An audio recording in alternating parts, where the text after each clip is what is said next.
this price. That's what's going to create a demand zone. And there's one final thing. It's fair value. This is where the majority of trading happens. This is where buyers and sellers are agreeing on price, and you see price just really chop. There's no real definitive big sweeps or range. Price is just chopping. And the profitability and profit on this is incredibly low. This is a zone that you don't want to get caught up trading in. This zone is defined to trick retail traders. And the best thing that you can do for yourself as a trader is look to the left. You want to look to the left every time you're looking at a chart. I want to see where price is traded, especially if we're looking at a certain zone. We want to see what history has done before that. So we'll go over examples of this, but does anyone need me to clarify anything on this or have any questions on what the hell I'm talking about? Going once, twice, sold. So you might be asking, how are we going to identify these zones? Well, you want to focus on the imbalance. And I've said this time and time again. Market is designed to fool and trick you out of your money. There's real buy and sell orders and there's fake buy and sell orders. But how you look at the history of the chart is we're going to see where those moves really are. And the biggest impact on why a supply zone works and it doesn't is its location. Not all supply and demand zones are created equal.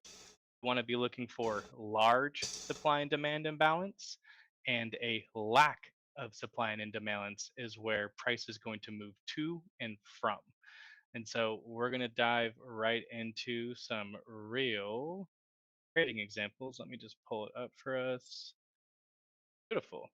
So we're going to take a look at Sol because it's one of the easiest ones right now. We're going to want to be looking at the big picture of this. So let me just clean everything up so you guys don't get confused by anything. And so, we had a nice trend, for quite a couple years that we were just moving up and up and up on an uptrend. Now we're moving in a corrected market.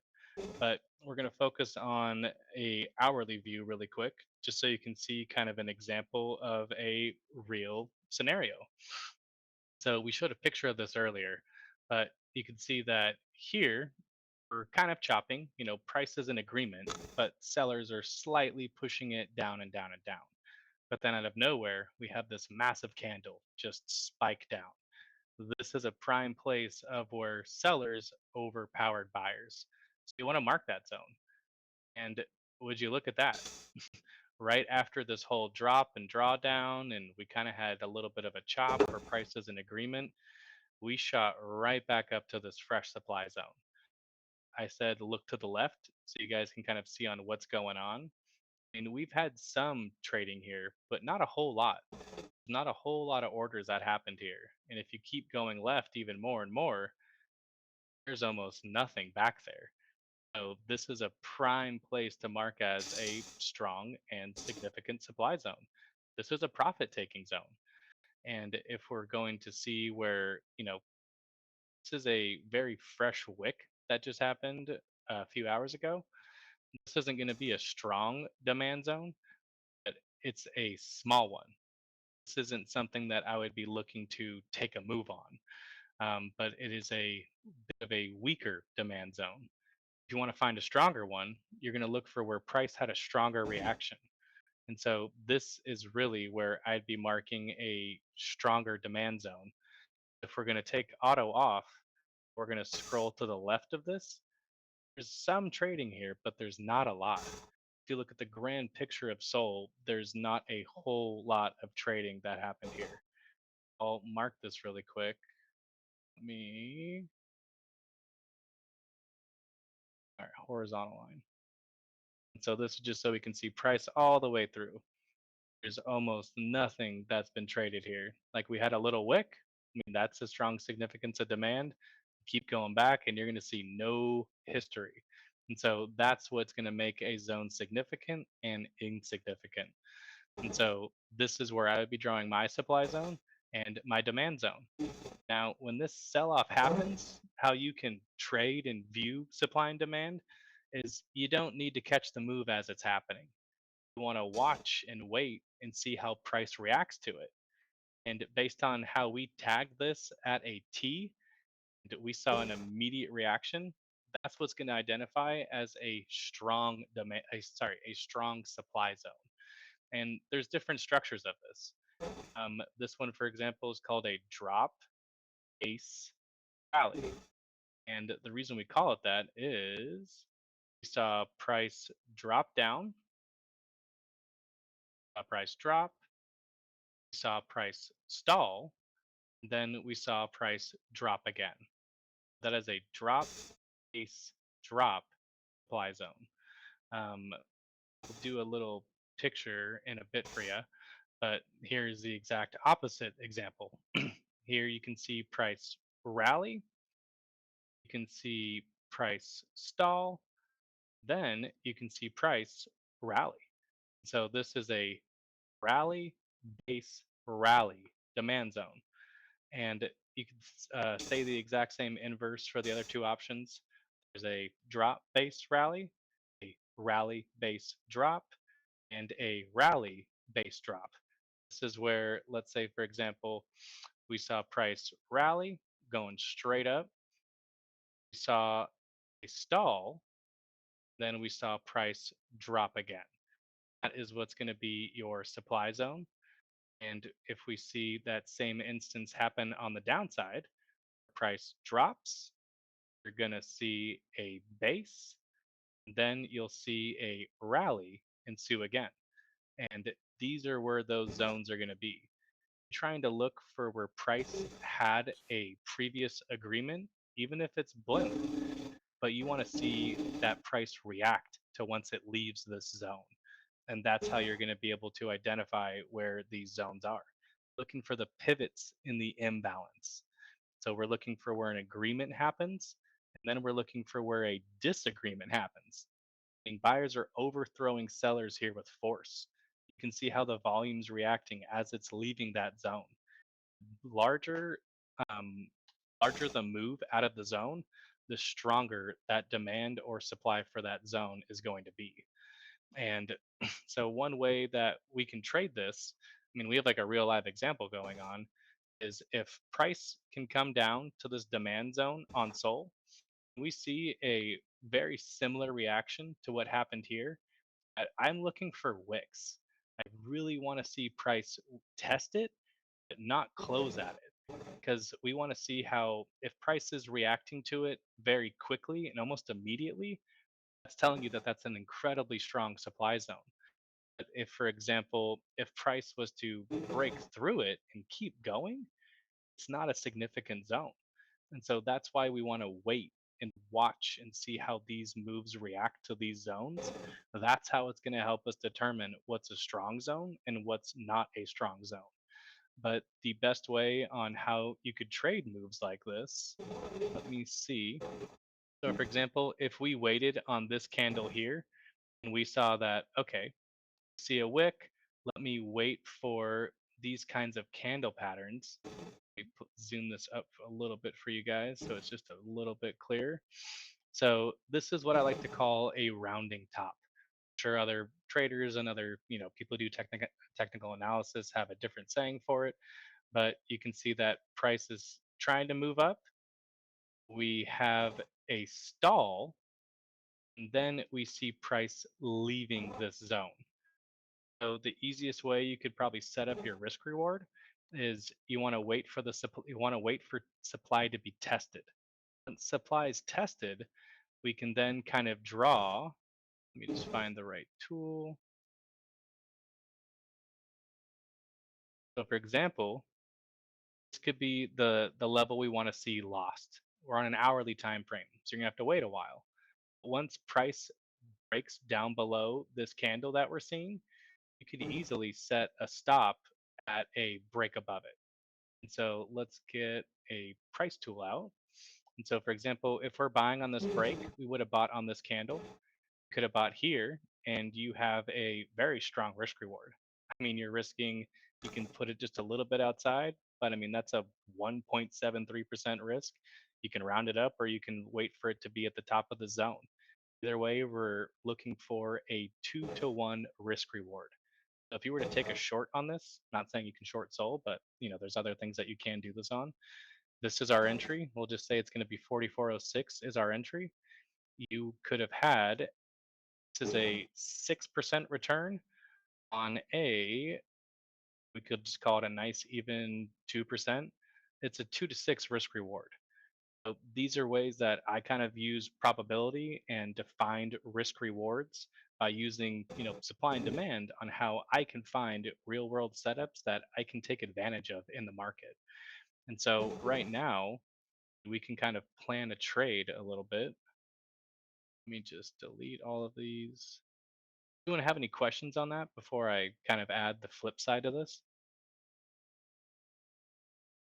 I had a question. I don't know if it kind of goes into like another whole conversation, but a lot of the Oh, hit time, me, man. like when you see people, doing charts, and like when I was looking into it, they always talk about like the Fibonacci and like the Ooh, I love Fibonacci. Go on, sorry.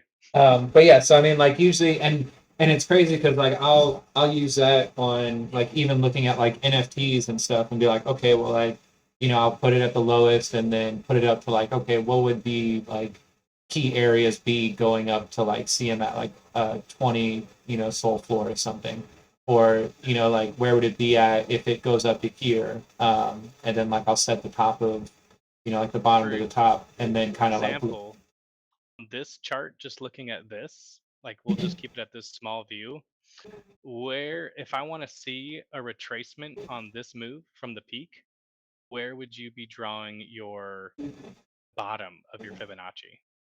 would you put it at the lowest point, or I would not. you would not? All So I'm looking for measured moves. So I do use Fibonacci with supply and demand. I don't want to put it on the first lesson, but I mean, just to answer your question, I'd be taking it from the bottom of this move because this is where we have that swing pivot. You can see that we have this measured move here, it pivots here before we move all the way back up to here. So I'd be drawing my Fibonacci all the way down here, going up to this zone here. You can kind of see like from the peak of this move, from the bottom of this measured move, we tested that 50% retracement and we saw wicks, meaning it was being respected a little bit. And then we've now fallen down to the 61.8% retracement. You might be asking, well, why did we pivot here? Like, I don't see a supply zone or anything. You can invert this.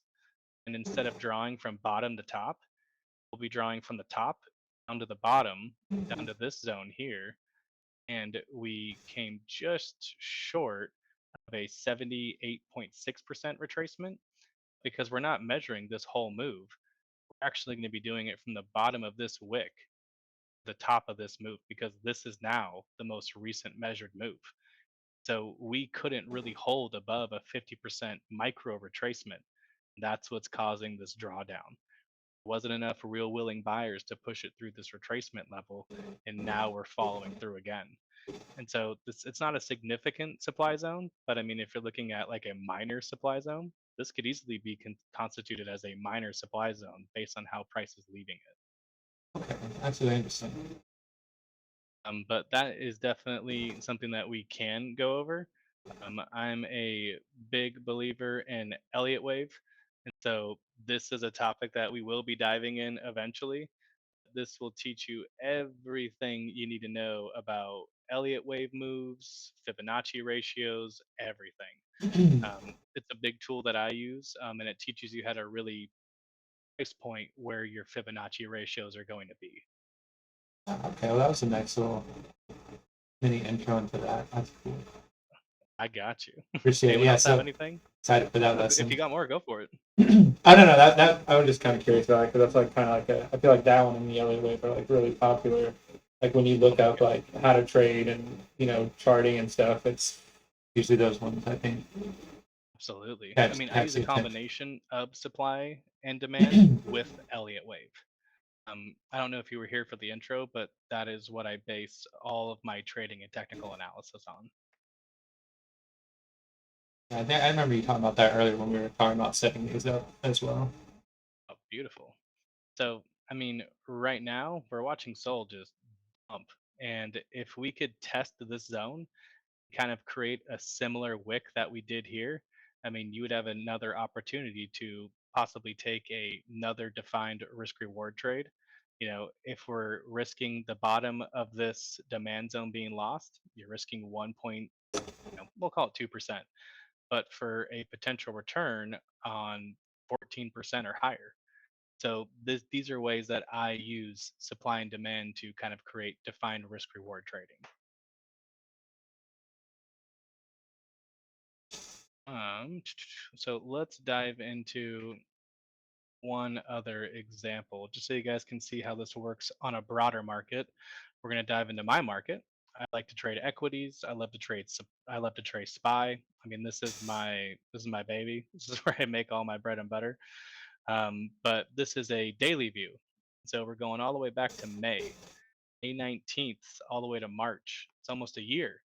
But you can see that this is a significant demand zone, just based on how price left this zone. We'll delete this really quick so you can see why. I mean, here price is kind of trading in a large range. It's not leaving a whole lot, so price is still in agreement. Not moving up, we're not moving down. We're chopping back and forth. You can see once we leave this specific candle, this is the origin of this entire impulse wave up. And so this is a zone I had marked for quite a while. And you can see that once we tested it, we just launched out of here. This was probably one of my best days in 2022, was just capturing this move because I was waiting for this demand test for so long. And when we tested it, I mean, you can see the volume right here that we had. I'm looking in the top left hand corner. You can see where it says 213 mil in green. That was the volume just on this one day. And before that, I mean, we see 132, 124, 132. So, I mean, we're seeing average volume. We live in a day of 84 million.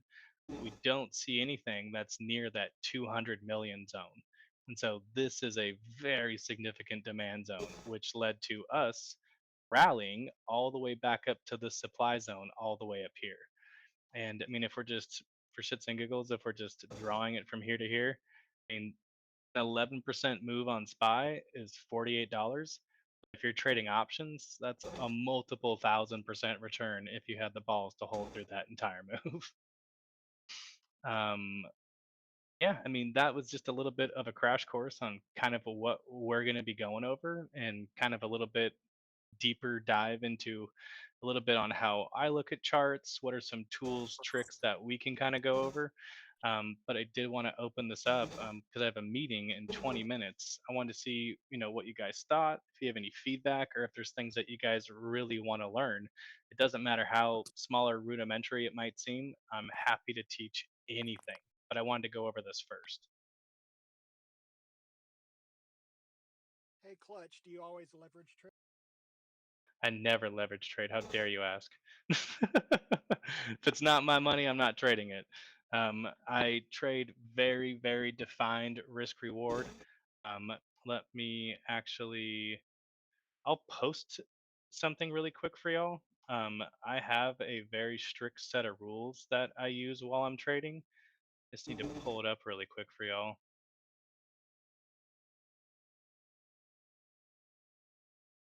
So let me just screenshot this. And I'll post this somewhere. So if you guys want to see it,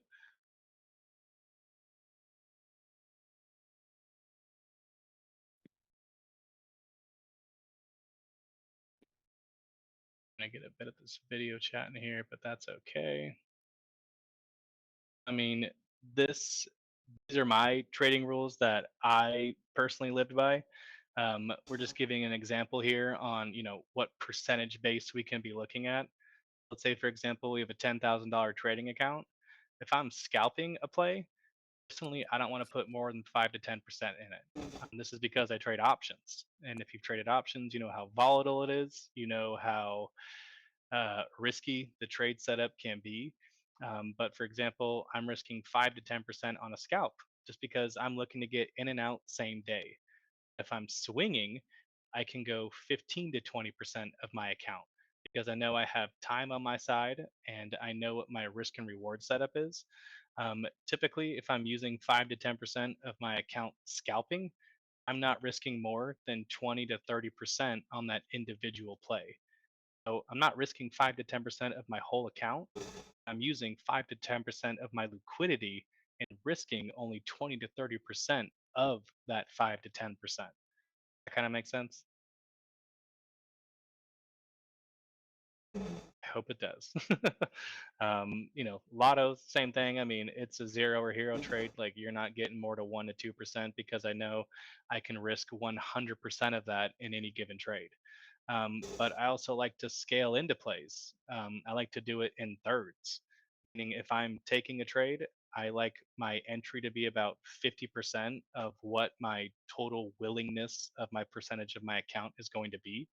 And so, if we're looking at that, sizing in 50%, then I can size in 25% of that and 25% of that again for 100% of a total size play. And so let's say, for example, we're going to be doing a 10% scalp. That means my starter is going to be 500. I can have increments of adding 250 each time to lower my average.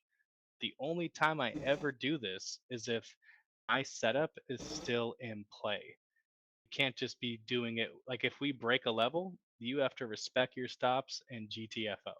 So if we're sizing into it, the trade has to still be intact, still has to make sense, and it still has to be within your rules on why you got into the trade.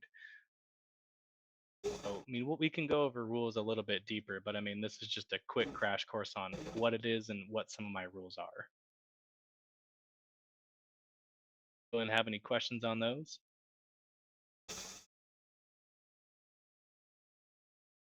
Beautiful. Well, that was just kind of a little bit of a teaser course on kind of what we plan on doing. But does anyone? I really want you guys to, challenge yourselves, write notes, ask questions. I want you guys to be involved in this as much as you can if you're looking to learn how to trade. Like I said, I've been doing it for 8 years now. I've got a great track record. I'm up to about 75% accuracy on my trades. And the beautiful thing is, if you have a defined risk reward, meaning if I'm risking 20% to make 40%, you only have to be right 50% of the time to be a profitable trader. That kind of makes sense. If I have a 2 to 1 risk reward ratio and I'm right only 50% of the time, I'm still going to be a profitable trader. Don't need to have those highly insane accurate plays. Those aren't going to happen all the time. You're going to have losses, but it's how you handle those losses and how you respect them and how you pick yourself up on the next trade to make sure that you're going to stay profitable and not constantly digging a hole for yourself.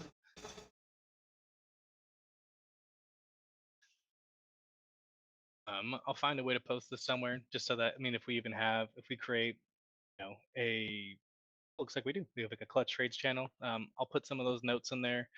I'll put some education on just, price patterns, candlestick patterns, anything you guys want to know. It doesn't matter how elementary. I'm here to help y'all and make sure that if you guys want to trade, you're learning the right way. Like I wish I did it first. But just know the market's always right. You're never always going to be right, but it's how you handle it that's going to help you out. Does anyone have any questions or anything like that before we kind of conclude?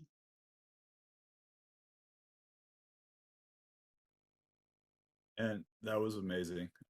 Yeah, You solid posted job. your Twitter, your trading Twitter in there for I got a everyone to trading see Twitter. and maybe I give haven't it a been as follow. active, but I plan on being more active now that the bear cycles are looking like they're coming to an end. Um, Personally, I stick to one environment. I like to trade in impulse environments. I don't like to trade in corrective ones. Mhm. Those are some things that we can go over. So, I mean, for me and my trading style, I only trade in one environment. I like to trade in a impulsive buying market where I see a lot of willing buyers stepping into the market Yeah, consistently. It is I a love it. big thing you Okay. guys can learn. So there Yeah. may be a year or two where I'm only trading maybe 4 out of 5 months out of the year because it's my environment. These are things that you're going to learn and I'm going to help you learn over time. But for example, in this crypto bear market, I haven't touched it. I haven't touched it since January of, my gosh, let me pull up BTC. And you guys will see a little bit of how crazy some of my charts look.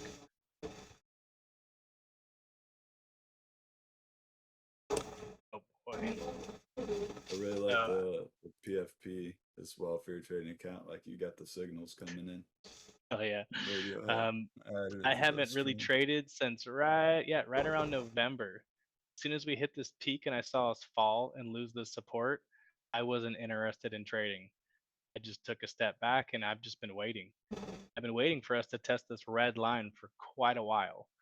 And now that we're sitting here, it's a little worrisome that we haven't seen this excessive volume kick in. I mean, it's been incredibly light. We're in a bit of a bear flag pattern. But if we break 28, we could be flushing down to 20 or even 18K BTC. If that move happens, I will be loading the boat. And this is not financial Mhm. advice. Yeah, But I everything. will be I'll put that going on the in, video. I will NFA, DYOR, personally be going balls deep in crypto. balls deep.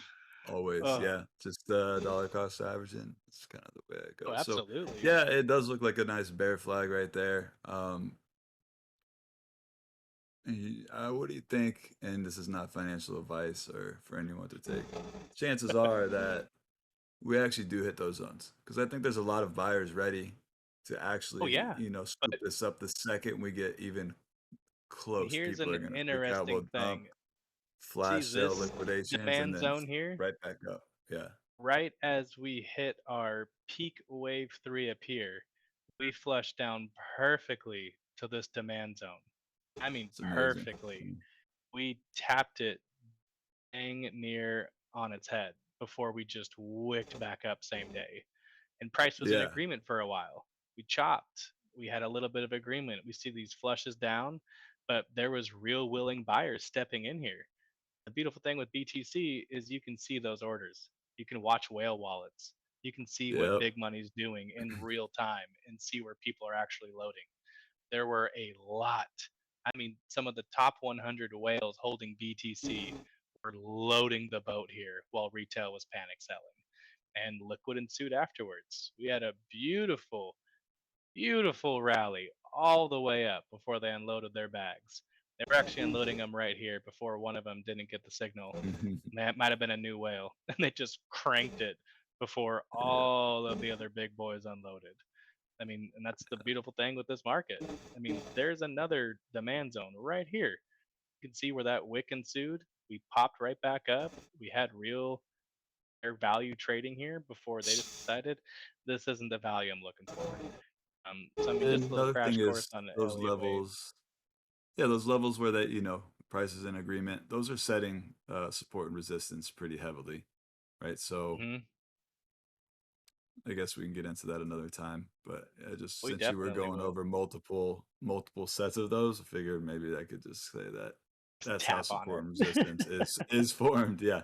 So what we talked about, the analytics and being able to watch the whales, like see where the money and the inflow, alpha, all of that is very important. So I'm gonna maybe start a channel where you can access some of these critical, uh, you know, documents or write-ups on what's going on and see the data live. There's plenty.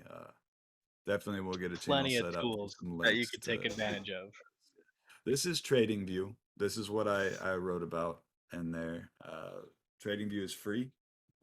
You get one indicator, or is it three? I think you get three indicators on the free Get trial. three, But and yeah, you so can see it's I've only simple. got two. Yeah, I there's a I lot where you personally combine have indicators too. used You the don't paid need one. pro.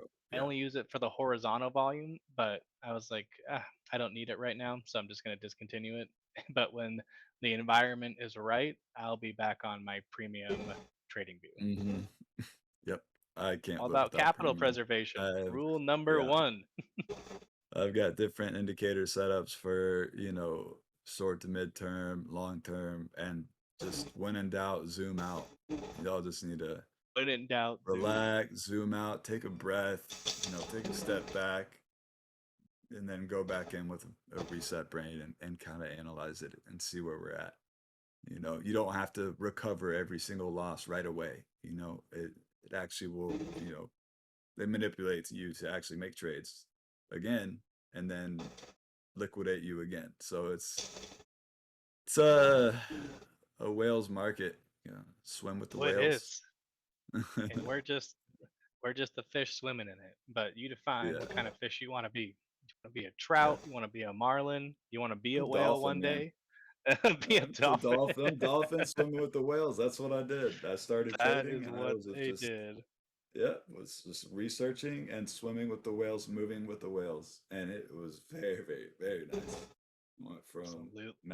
ETH to Polygon to Avalanche, all over the place, following the whales, and it was amazing. So Solana actually caught me though, fell down the pole, and Solana got over here into NFTs and Web3. But yeah, if Beautiful. anyone has anything to say, before he has to go for Klutch, has to head out to his meeting, maybe you hop up, ask a question, type it out. If you don't feel like Yeah, talking or can't talk, the channel's right there. Man, there's no judgment here, like fun. at all. I can open my No, DMs and chat if you guys just want to ask privately and just shoot me a question. I'll reopen my DMs. I have them closed on purpose because I ain't falling for no scam bullshit. But if you guys need yeah, anything, pop in my DMs. I'm happy to answer anything or go anything that you guys might be curious about. yeah. And Clutch, how do you feel about making this a weekly or bi-weekly situation? I'll join you every time, Oh, I'd and love to, we man. can. I love talking trading. I love talking charts. So I'd love to commit to this to be a regular thing. So if there's things that you guys personally want to learn, I'm happy to put together some educational content specific around that weekly. I mean, I would love to commit to this, at least once a week. So, I mean, if there's things you guys want to see, things you guys want to learn, or even things you want me to reiterate and clarify on things we've already gone over, I'm more than happy to do that as well. I've got a question. Will you guys ever be doing like live trading? We can. I've done it in the past. Typically, in this particular market, the only thing I would be trading would be like SPY and specifically options, Yeah. just because given the volatility, that's where the biggest risk reward is. But if you guys haven't traded before, you don't have the experience in it yet, it's tough for me to recommend. Yeah, hop in and join me because my risk might be different than yours. And there is an Sure. option on TradingView to use fake money as well. You can, load up that option, start with, 1,000, 2,000, and just start trading and see how it goes. Practice. There's plenty of paper money trials out there, so you don't have to worry, actually worry about the real deal. Now, for me personally, I had to put a little bit in to worry about it, really get me focused, make sure I did what I had to do. But I mean, everybody's got their own way. And eventually, me and Cliff were just talking about this. We may start, a little trading challenge, something like that. Just to have X some for fun with Y. y'all. Yeah. After a good amount of, lessons and going over a lot of content, we'll have a little trading challenge just for fun. You know, Yeah. don't have to Dang. use real money, just I blew up my participate. Twitter. Sounds good, guys. Yeah, yeah. Yeah, All Yeah, right, man. gents. Yeah, Flex, glad to have you in here. I Yeah, sent you a man. friend. I sent you a friend request. I saw your surfing profile pic. I surf too, so Hey, my man. Where, where I'm you down at? in San Clemente, so if you're ever in my area, let's get it. yeah, I'm up in Oregon. They Yeah, say Oregon, well, over in Florida. Yeah, I think it was Oregon. and it's cold up there. Yeah, Yeah, Um, well, definitely get that cold summers here. I appreciate you talking about trading. I kind of have a different background in crypto. I've been in the space a pretty long time. I'm more of like I don't really trade. I'm more so like read a lot, research. I'm sure you read a lot of research too, but oh yeah, kind of into potential projects that are, in their ICO phase or, what kind of potential technology they provide to the ecosystem and, I you love know, that. um, My Achilles heel in this space is the technology. So if anyone's got a Ooh, background in fundamental analysis, like my boy Nico that's does, me, buddy. I mean, Let's that's do it. why you work together with people. I mean, Yes. that's one of Right. the main emphases we have in this project is we're here to learn, we're here to grow, and we're all going to be doing that together. So Well, my We all gonna commitment to learn you guys is to help you grow in your trading journey. I mean, we all trade NFTs, we invest in NFTs. This is where my area of expertise kind of comes into handy and helping you guys in your journey in that aspect. I've got two protocols that I'd like to tell you about in private that I think are going to make massive moves in the next. They haven't even come out yet. Both are going to be in ICO phase during this bear run that we have coming up, or that we're already starting. But one of the projects was actually formerly known as Libra and Dean, which was Facebook's project, and Interesting. now it's called Aptos. But they have nothing to do with Zuckerberg at all. But the team behind it is fantastic, and I don't know if anyone in here knows about sharding and modular blockchains, but I'm extremely bullish yes. for Let's modular hear. blockchains in 2024 and the What future. I So will say is I am That'd be very bullish on blockchain, but maybe not so much on crypto. There is a big difference. yeah, Oh yeah, oh yeah, I 'cause it's think we should hit some special. Well, we'll have the lessons, and then maybe Hmm. one lesson per week, and then we'll have a special course to go over some of that side stuff Absolutely. and between. And yeah, sharding, newer protocols, Nightshade, love it. That's yeah. infinite scalability if they can actually get, you know, become Solana's little brother and get out there. Well, They you can need sell. I'm Well, gonna send you a friend request too, because like I said, I've got a list of some protocols that they haven't even launched yet, and I know a couple of guys from Multicoin Capital who launched Solana back in 2019.